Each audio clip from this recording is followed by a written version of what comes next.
आज Doubtnut app download करें। Doubtnut पर अपने सभी गणित, रसायन विज्ञान, भौतिक विज्ञान और जीव विज्ञान के डाउट्स का करो सफाया। बस प्रश्न की फोटो खींचो, एक ही प्रश्न को क्रॉप करो और तुरंत वीडियो सोल्यूशन पाओ। अभी डाउनलोड करें। प्रश्न है कि प्रत्यास्थ संघट्ट में निकाय की गतिज ऊर्जा एवं डैश दोनों संरक्षित रहते हैं। तो आइए प्रश्न हल करते हैं इस प्रश्न को।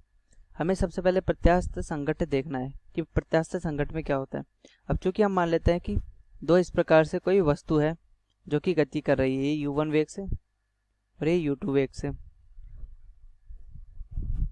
तो इन दोनों के मध्य कोई टक्कर होती है। तो उस टक्कर में क्या होता है कि इनके जो वेग है वो बदल जाते हैं।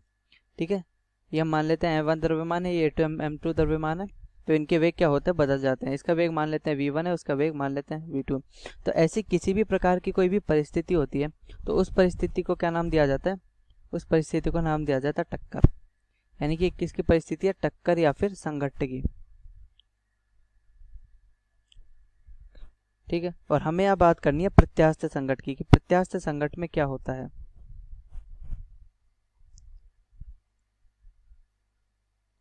ठीक है, प्रत्यास्थ संघट्ट में क्या होता है। तो प्रत्यास्थ संघट्ट में होता क्या है कि जब कोई भी दो वस्तु इस प्रकार से गति करती है, यानी कि दो टकरा गए, तो इस स्थिति में क्या होगा कि इस स्थिति में दोनों का मतलब पूरे निकाय का संवेग संरक्षित रहता है। यानी कि निकाय का संवेग संरक्षित रहता है।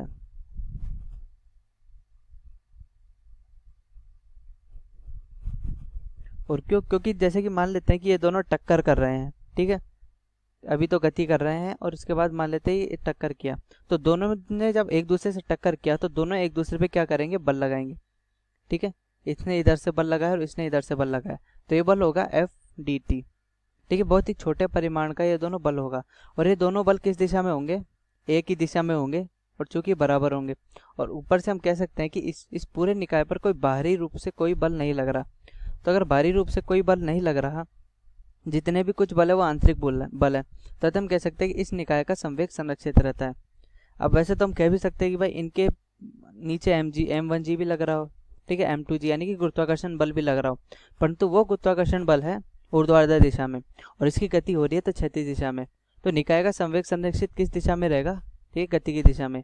ये बात हमको ध्यान रखनी है कि इस टक्कर में निकाय का संवेग संरक्षित रहता है सिर्फ और सिर्फ इसकी गति की दिशा में, क्योंकि निकाय सामान्यतः क्षैतिज गति करते हैं। तो इन क्षैतिज दिशा में इसका संवेग संरक्षित रहता है। ठीक है, किसमें, गति की दिशा में। तो हमको गति की दिशा में इनके संवेग संरक्षित करने होते हैं। और एक दूसरी चीज संरक्षित रहती है, वो होती है गतिज ऊर्जा। ठीक है, प्रत्यास्थ संघट्ट में कभी भी गतिज ऊर्जा की हानि नहीं होती है, गतिज ऊर्जा हमेशा संरक्षित रहती है। अगर हम प्रत्यास्थ टक्कर के अलावा दूसरी टक्करों की बात करें, जैसे अप्रत्यास्थ टक्कर, पूर्णतः अप्रत्यास्थ टक्कर, तो उनके अंदर संवेग तो संरक्षित रहता है लेकिन उनके अंदर गतिज ऊर्जा संरक्षित नहीं रहती।